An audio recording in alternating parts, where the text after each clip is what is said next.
بسم اللہ الرحمن الرحیم۔ السلام علیکم ورحمۃ اللہ وبرکاتہ۔ جی عزیز طالبات، امید ہے آپ سب بخیریت ہوں گی۔ جی بیٹا، آج ہم سبق شہری اور دیہاتی زندگی میں فرق اس کے اقتباس کی تشریح کریں گے۔ بیٹا آپ نے اس کو بغور سمجھنا ہے، پڑھنا ہے اور اس کو لکھنا بھی ہے، ٹھیک ہے؟ آئیے ہم اقتباس کی طرف چلتے ہیں۔ نانی جان، میں بھی شہر جانے سے بہت گھبراتی ہوں۔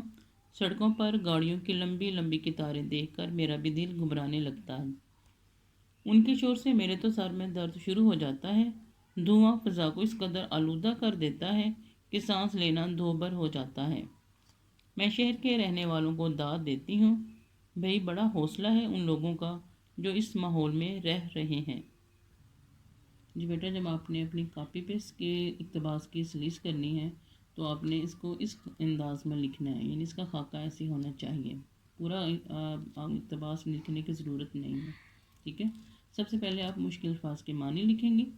دل گھبرانا، پریشان ہونا، آلودہ، گندا، سانس لینا دوبھر ہونا، سانس لینا مشکل ہونا، داد دینا، تعریف کرنا۔ پھر آپ سبق کا نام لکھیں گی، دیہاتی اور شہری زندگی کا فرق۔ پھر آپ سلیس اردو کی ہیڈنگ دیں گی، اس کے بعد آپ پورے اقتباس کی سلیس کریں گی، یعنی اس کو آسان لفظوں میں لکھیں گی۔ اگر آپ سے کہا جائے کہ پیراگراف کی یا اقتباس کی تشریح کریں، پھر آپ اس کو تفصیل سے لکھیں گی۔ بہرحال یہاں پر آپ سے سلیس اردو کا کہا گیا ہے، تو آپ ایسے لکھیں گے: نانی جان بچوں کو بتا رہی ہیں کہ میں بھی شہر جانے سے بہت گھبراتی ہوں۔ سڑکوں پر گاڑیوں کا رش دیکھ کر میں پریشان ہو جاتی ہوں۔ گاڑیوں کے شور سے میرے سر میں درد شروع ہو جاتا ہے۔ دھواں ہماری آب و ہوا کو اس قدر گندا کر دیتا ہے کہ اس ہوا میں سانس لینا مشکل ہو جاتا ہے۔ میں شہر میں رہنے والے لوگوں کی تعریف کرتی ہوں کہ ان کا بڑا حوصلہ ہے جو اس قدر گندے ماحول میں زندگی بسر کر رہے ہیں۔ یہ بیٹے، اب ہم سبق کے سوالات کی طرف آتے ہیں۔ احمد اور اس کے گھر والے گاؤں کیوں آئے؟ جی بیٹا، اس کا جواب ہے: احمد اور اس کے گھر والے گرمیوں کی چھٹیوں میں احمد کے ننیھال سے ملنے کے لیے آئے تھے۔ گاؤں کی فضا کیسی تھی؟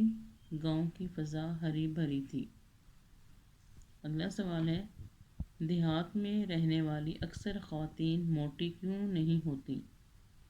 دیہات میں رہنے والی اکثر خواتین موٹی اس لیے نہیں ہوتی کہ وہ سارا دن کام کرنے میں مصروف رہتی ہیں۔ اگر گھروں میں سورج کی روشنی نہ پہنچے تو اس سے کیا نقصان ہوتا ہے؟ اگر گھروں میں سورج کی روشنی نہ پہنچے تو وہاں کے مکین یعنی رہنے والے زرد اور مرجھائے چہروں والے ہو جاتے ہیں، یعنی ان کے چہروں پر رونق نہیں رہتی۔ بڑے شہروں میں آلودگی کا کیا سبب ہے؟ بڑے شہروں میں ٹریفک کی وجہ سے فضا آلودہ ہو جاتی ہے۔ اس کے علاوہ گاڑیوں کا شور بھی آلودگی کا باعث بن جاتا ہے۔